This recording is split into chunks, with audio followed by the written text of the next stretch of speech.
मतलब हमें बताएंगे। वालेकुम सलाम वरहमतुल्लाहि वबरकातुहू। जज़ाकल्लाह खैर। मैं आपकी दावत पर शुक्रगुज़ार हूँ और यहाँ आकर बहुत खुश हूँ। मैं 1983 में रोमानिया के एक मशहूर इलाके ट्रांसिल्वेनिया में पैदा हुआ।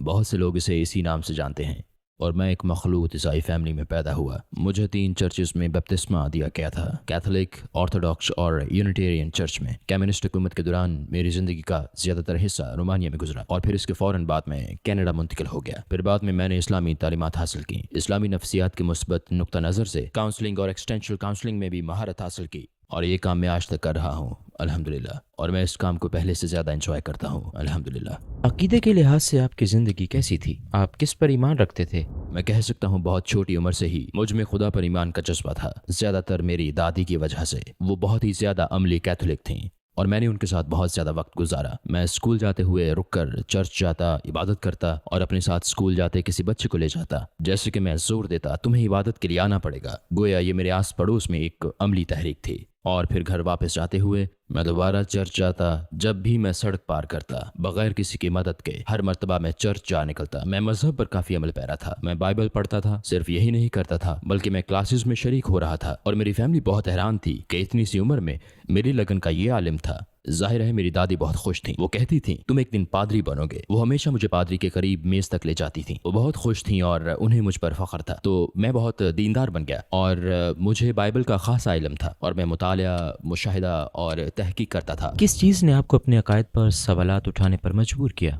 मेरे ख्याल में पहली मर्तबा भरपूर शक का सबब अपने बोसनियाई दोस्त कमाल से होने वाली एक गुफ्तगू थी। मुझे याद है मैं फुटबॉल मैच के लिए जा रहा था। गर्मियों का मौसम था और हम गाड़ी में बातें करते जा रहे थे। हम इन चीज़ों के मुतालिक काफ़ी बातें और मुबाहिसा करते थे और मुझे याद है कि वो नाराज़ हो गया था। वो कहने लगा, क्या तुम वाकई इन ईसा अलैहिस्सलाम पर ईमान रखते हो जो खुदा के बेटे हैं? क्या तुम्हारा वाकई ये ईमान है कि वो खुदा के बेटे हैं? अगरचे मुझसे कई बार ये सवाल पूछा गया था मगर उस वक्त मेरे इस यकीन में शक पैदा हुआ और दर हकीकत मेरी फितरत भी इससे हम आहंग नहीं थी। तो पहली मर्तबा मुझे खुद से और किसी दूसरे फर्द से मुखलिस होना था। मैं रुका और सोचा, एक सेकेंड, ये सब क्या हो रहा है? लगता है कुछ कमी है, मुझे मजीद जानना चाहिए। ये एक दिलचस्प वाकया था क्योंकि मैं दबाव डाल रहा था और वो भी मतलब मैं उसे उसके अमल से दूर करने की कोशिश कर रहा था और वो मुझे खुदा के करीब तर करने की कोशिश में लगा था। मुझे एक चीज याद है, उसने अपनी नमाज कभी नहीं छोड़ी। चाहे कुछ भी हो वो नमाज पढ़ता था, ख्वाह हम कहीं भी हो, कोई फर्क नहीं पड़ता। नमाज का वक्त हो गया तो नमाज पढ़ ली, ख्वाह डाउनटाउन में हमारी चहलकदमी हो या डांस के लिए जा रहे हो। हम डांस में होते, वो कहता हम बाहर जाएंगे, आओ आओ वक्त हो गया,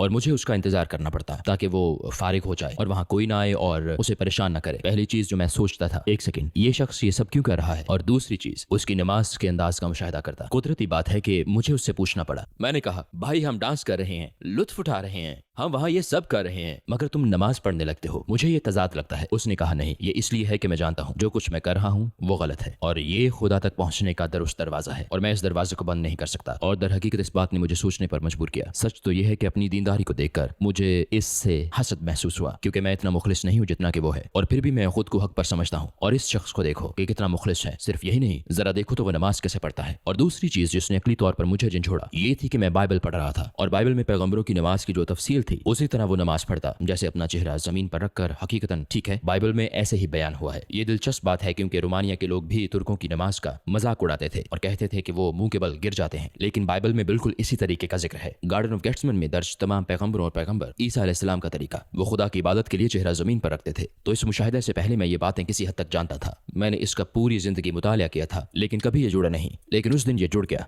और फिर क्या हुआ कि आपने उससे इस बारे में बात की? वो सुबह फजर का वक्त था। हम टोरंटो कनाडा में थे। हम एक कार खरीदने गए थे और हम मेरे वालिद के घर के बाहर इंतजार कर रहे थे। फजर का वक्त था और वो नमाज पढ़ रहा था। मैं पानी उंडेलता रहा, उसने वदू किया और अब नमाज पढ़ रहा था। मैं वहां बैठा सोच रहा था ये ईसा अलैहिस्सलाम की तरह नमाज पढ़ रहा है। मैंने उसे कहा, भाई तुम्हें पता है तुम लोग किसकी तरह नमाज पढ़ते हो? उसने कहा, जाहिर है मुझे पता है क्योंकि ईसा अलैहिस्सलाम मुसलमान थे। तब मैंने कहा, नहीं, क्या हो गया, ये तुम क्या कह रहे हो, वो ईसाई थे? उसने कहा, नहीं, वो कैसे हो सकते हैं, उस वक्त ईसाई मजहब नहीं था। तुम इंतहाई हद तक जाकर भी उन्हें ज्यादा से ज्यादा यहूदी कह सकते हो, ठीक है, क्योंकि नस्ली तौर पर वो वही थे, लेकिन उस जमाने में ईसाइयत नहीं थी। और मैं सोचने लगा ये ठीक कह रहा है, मुझे सच मानना चाहिए, यही हकीकत है। और हम इस तरह नमाज क्यों नहीं पढ़ते? तुमने कभी पादरी को सजदा करते नहीं देखा? मतलब ईसाइयत में कुछ फिरके ऐसे हैं जो अब ऐसा करते हैं। तो ये एक जबरदस्त धचका था। मुझ में एक बड़ा शक पैदा होकर एक ऐसे नुक्ते पर जा पहुंचा कि बिलाखिर मैंने ईसाइयत छोड़ दी। और गालिबन ये वो चंद वाक़यात थे जिन्होंने मुझे ईसाइयत छोड़ने पर माइल किया। कुछ मुबाहिसे जो मैंने कैथोलिक हाई स्कूल में अपने मजहबी उसातिज़ा के साथ ट्रिनिटी के तसव्वुर के बारे में किए, उन मुबाहिसों ने मेरे शकूक मजीद बढ़ाए।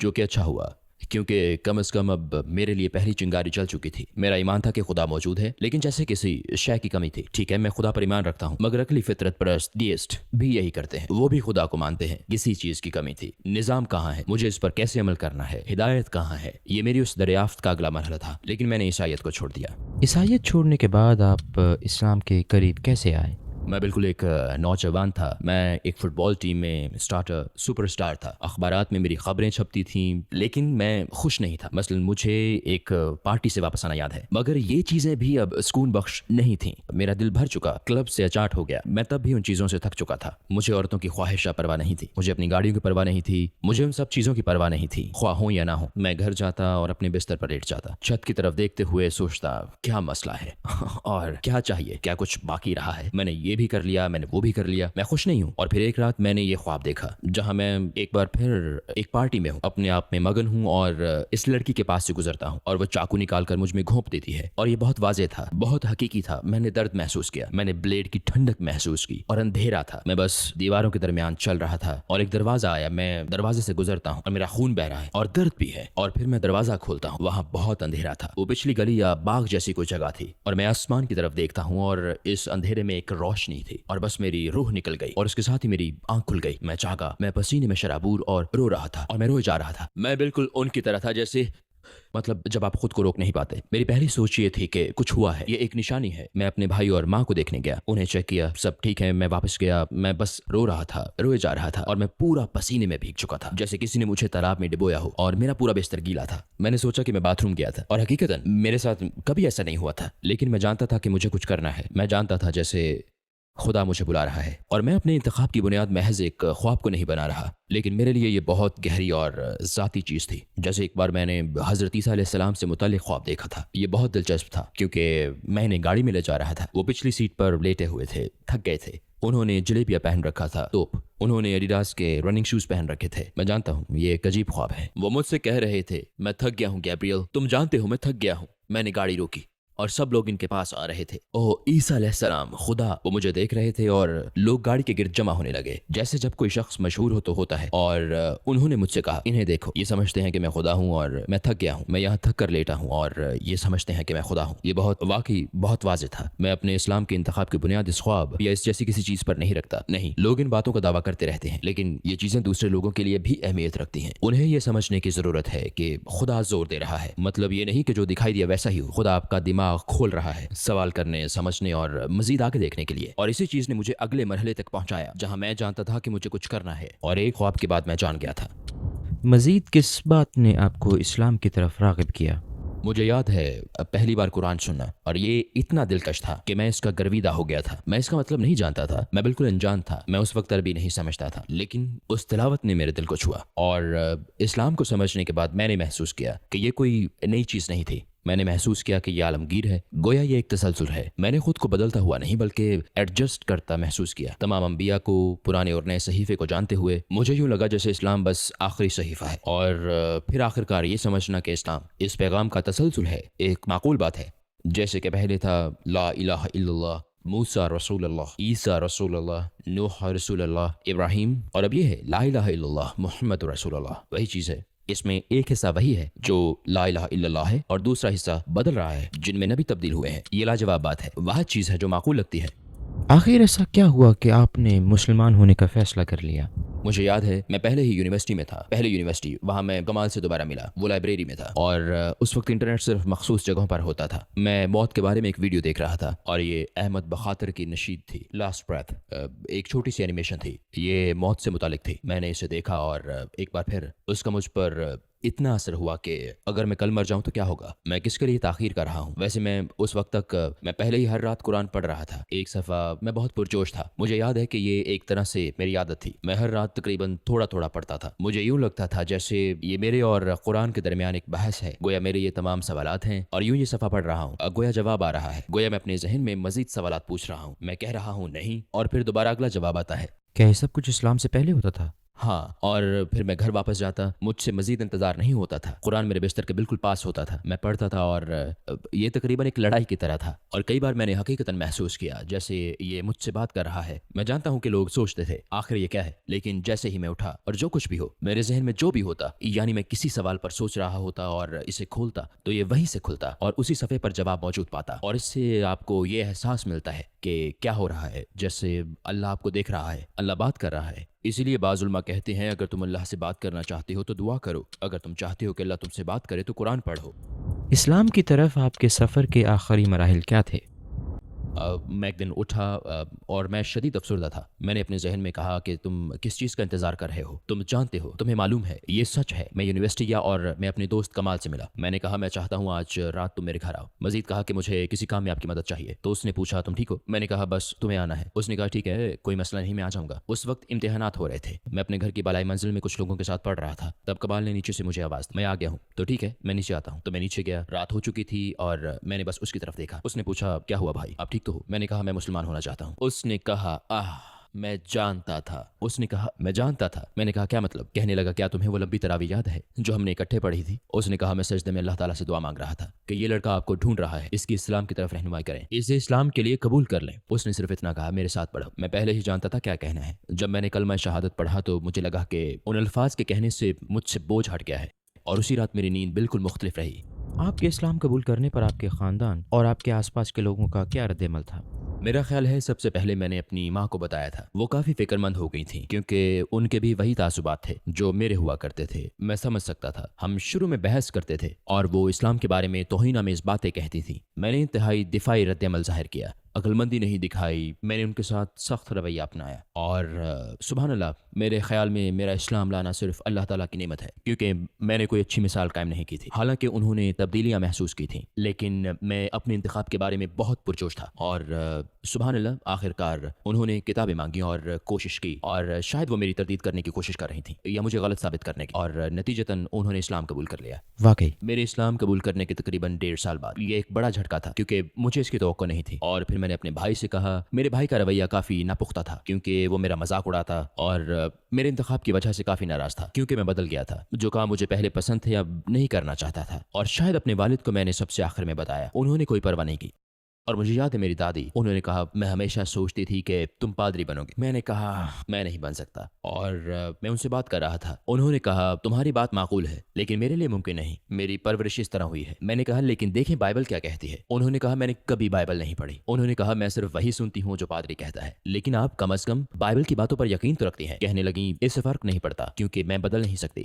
کیا اسلامی عبادات جیسے کہ دن میں 5 بار نماز پڑھنا یا پورا مہینہ روزہ رکھنا شروع میں آپ کے لیے مشکل تھا؟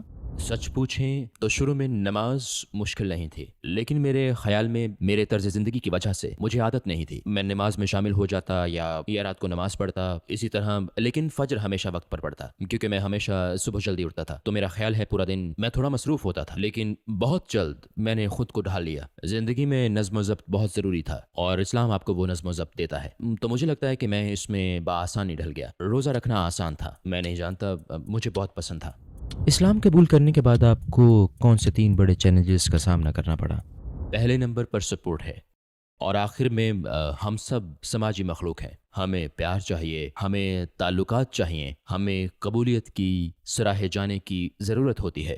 ہمارے جذبات ہیں، اور اب آپ اپنے خاندان کے خلاف، اپنی برادری کے خلاف جا رہے ہوتے ہیں، اور لوگ آپ کو چھوڑ دیتے ہیں، اور پھر آپ مسلم برادری سے ملتے ہیں جو آپ کے ساتھ ویسا ہی سلوک کرتے ہیں۔ دوسرے نمبر پر میں کہوں گا ترقی کو جاری رکھنا، روحانی اور فکری ترقی۔ میرے خیال میں بہت سے لوگ شہادت پر رک جاتے ہیں، تو اسلام سے پہلے وہ تلاش کرتے ہیں، پڑھتے ہیں، لیکن مسلمان ہوتے ہی ان کی ترقی رک جاتی ہے، مزید علم حاصل نہیں ہوتا، اور آخر میں میرے خیال میں شادی، کیونکہ انسان کو محبت اور صحبت کی ضرورت ہوتی ہے۔ ہم اس کا اظہار مختلف انداز میں کرتے ہیں، اسلام سے پہلے غالباً حرام طریقوں سے، اور اب آپ کو بتایا جاتا ہے کہ اس کی اجازت نہیں ہے، لیکن آپ کی خواہش ہوتی ہے کسی سے تعلق اور رشتہ بنانے کی۔ اور زیادہ تر مذہب بدلنے والے جب اسلام میں آتے ہیں تو پہلا کام وہ جو کرنا چاہتے ہیں وہ شادی ہے، اور یہ کرنا سب سے مشکل چیز ہے نا۔ تو میرے خیال میں یہ 3 مسائل وہ بنیادی مسائل ہیں جن کا مجھے تجربہ ہوا، اور میں نے دوسروں کو بھی ان سے گزرتے دیکھا ہے۔ مسلمان ہونے کے بعد آپ کو کس چیز نے سب سے زیادہ متاثر کیا؟ سفر کرنا زبردست چیز تھی اور مختلف ثقافتوں کا تجربہ کرنا. آپ بھائی چارہ دیکھتے ہیں جو امت کا تصور ہے، وہ تصور کسی اور چیز میں موجود نہیں. وہ روحانی بھائی چارہ اور اخوت موجود نہیں ہے. آپ بطور عیسائی کسی دوسرے ملک جاتے ہیں اور آپ چرچ جاتے ہیں، لیکن کچھ تسلیم شدہ چیزوں کے ساتھ. بحیثیت مسلمان آپ دنیا میں کسی بھی جگہ جا سکتے ہیں، تمام اختلافات کے ساتھ کہیں بھی، اور آپ کا رخ ایک ہی قبلہ کی طرف ہوتا ہے. آپ وہی قرآن پڑھتے ہیں، آپ کے پاس وہی بھائی چارہ ہوتا ہے، آپ وہی السلام علیکم کہتے ہیں. اور میں افریقہ کے ان ممالک میں گیا ہوں جہاں ہمارے ساتھ افریقی نژاد امریکی ہوتے ہیں. وہ ہوٹل سے باہر نکلنے کی ہمت نہیں کرتے تھے اور میں فجر کے وقت نکل جاتا تھا، اور کچھ افریقی بھائی مجھے واپس چھوڑ دیتے تھے. مجھے ناشتہ دینے کے بعد ہم اکٹھے نماز پڑھتے تھے، اکٹھے قرآن پڑھتے تھے، اور لوگ مجھے دیکھتے تھے. ہوٹل واپس آتے ان کے ساتھ ہنستے ہوئے. میں زبان نہیں جانتا تھا لیکن ہم جڑ سکتے تھے. افریقی مجھے افریقیوں کے ساتھ دیکھ کر حیران ہوتے تھے کہ یہ کیا ہے، اور ایک لفظ وہ کہتے تھے، آپ یہ کیسے کرتے ہیں؟ میں کہتا تھا اسلام، صرف ایک لفظ اسلام. اور میرے خیال میں یہ ایک معجزہ ہے. مجھے نہیں لگتا یہ کسی معجزے سے کم ہے. لوگ واقعی اپنی آنکھیں کھولنا چاہتے ہیں اور اپنے تعصبات سے چھٹکارا پانا اور صرف حقیقت دیکھنا چاہتے ہیں. نبی صلی اللہ علیہ وسلم کی وہ کون سی صفت ہے جس نے آپ کو سب سے زیادہ متاثر کیا؟